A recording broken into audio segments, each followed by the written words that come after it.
Salut à tous, j'espère que vous allez bien. Déjà un grand merci à tous ceux qui continuent à s'abonner à la chaîne. Si ce n'est pas encore fait, n'hésitez pas, likez et partagez. Donc pour cette nouvelle vidéo, je vais vous parler en fait du système 9. Comment le démonter, l'entretenir et par la suite le changer. Pourquoi je fais cette vidéo là? Parce que voilà, moi j'ai déjà eu plusieurs vélos qui étaient équipés du système 9. Qu'est-ce que c'est ce système 9? C'est tout simplement en fait, c'est comme un mini amortisseur qui permet en fait tout ce qui est basse compression. Voilà, tout simplement. Ça évite le pompage. C'est on va dire un anti-pompage. Ça évite que l'amortisseur en fait travaille tout le temps. C'est plutôt le système 9 en fait qui va prendre toutes les petites compressions. Et ensuite, les grosses compressions, ça va partir sur l'amortisseur. Voilà. Donc, franchement, c'est un système qui est super efficace.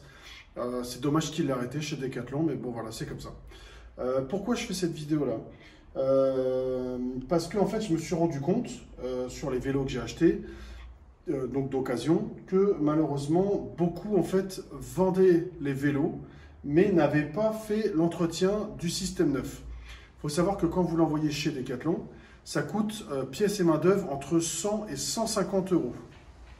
Donc si vous achetez un VTT, que ce soit du 740, 740S, 720S, qui remplace les anciens 9.1, 9.2, le R1, le R2, hein, c'est les mêmes, c'est juste des upgrades.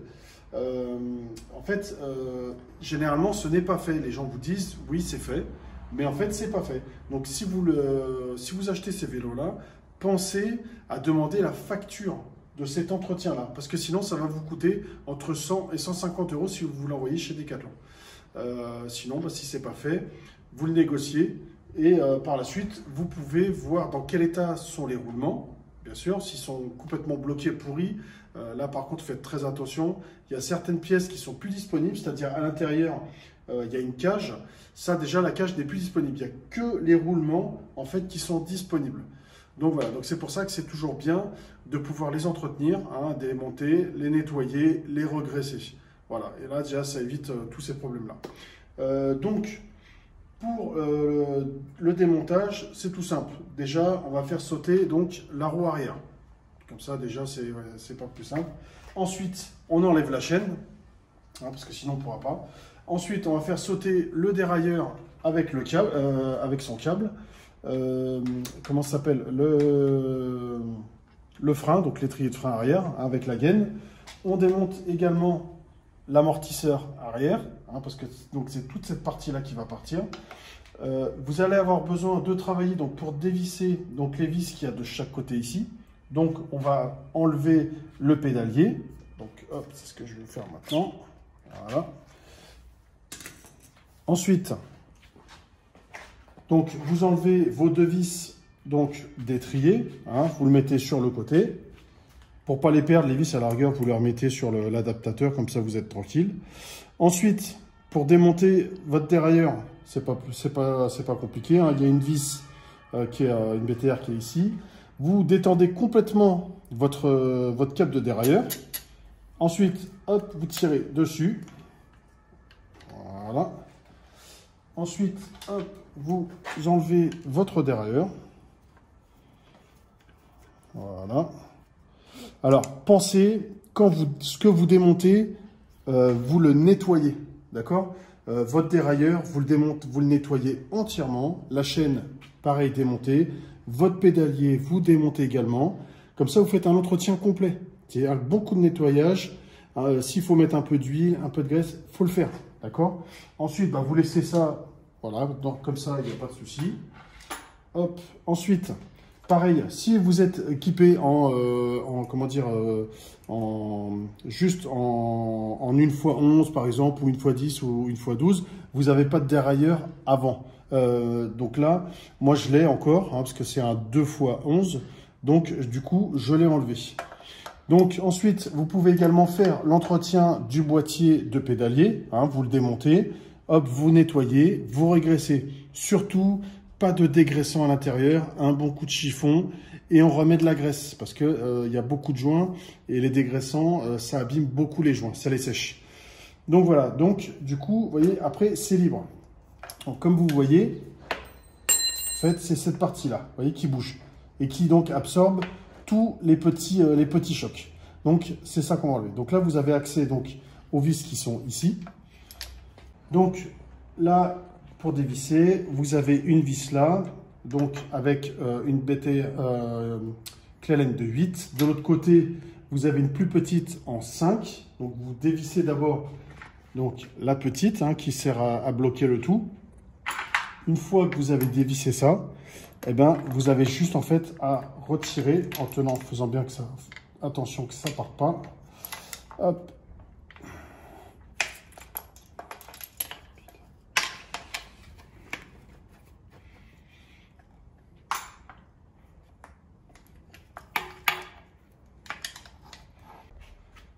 Donc, vous enlevez les deux cales de chaque côté et du coup, hop, vous retirez donc cette partie-là.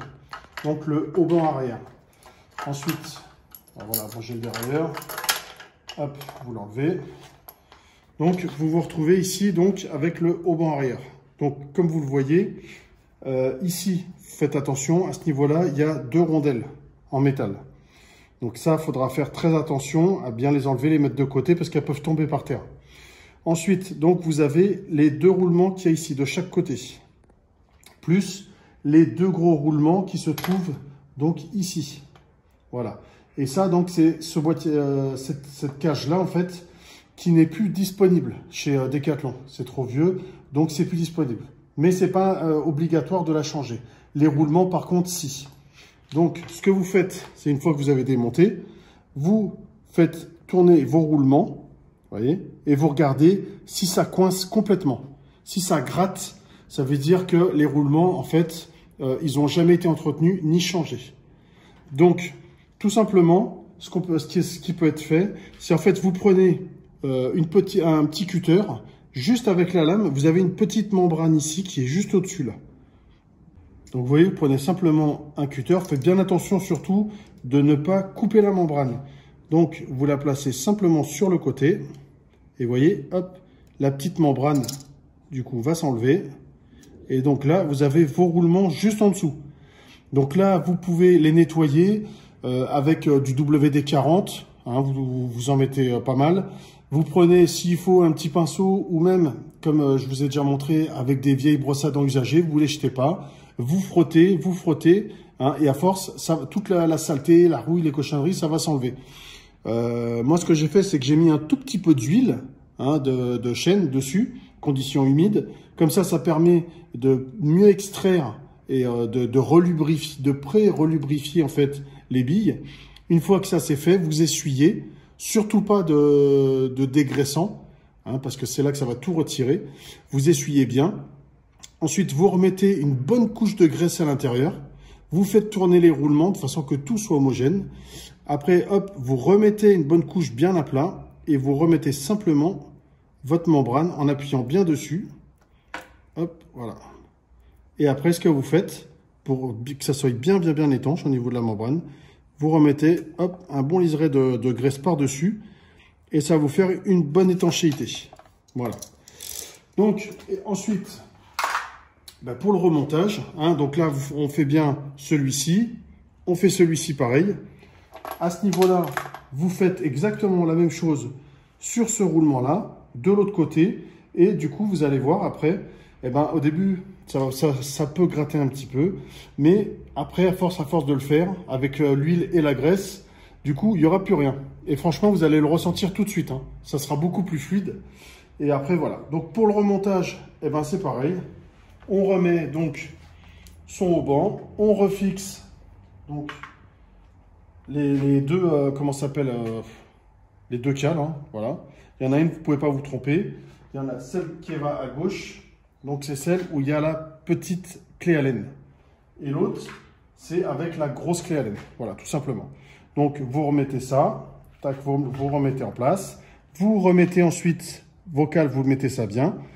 Et après, hop, vous revissez tout. Donc, vous pouvez remettre votre amortisseur et vous refaites tout à l'inverse. Surtout, par contre, pensez bien à démonter, tout ce qui est sale, ne remontez pas du propre sur du sale. D'accord? Si vous avez des questions, vous n'hésitez pas, hein, comme d'habitude, soit sur Instagram, soit sur YouTube. Moi, je suis joignable sur les deux. Voilà, c'est le même compte, c'est le même nom de la chaîne, il n'y a aucun problème. J'espère que cette vidéo vous aura plu. Écoutez, moi, voilà, je vais continuer dans mes petits projets. Ça avance bien. J'aimerais que ça avance un petit peu plus vite, mais bon, voilà. Donc, ça avance bien. Mais franchement, voilà, même au niveau de la chaîne, on est de plus en plus et ça fait vraiment plaisir. Si vous avez besoin de quoi que ce soit, n'hésitez pas à me contacter. Et n'oubliez pas, si ce n'est pas encore fait, abonnez-vous, likez et partagez. Salut!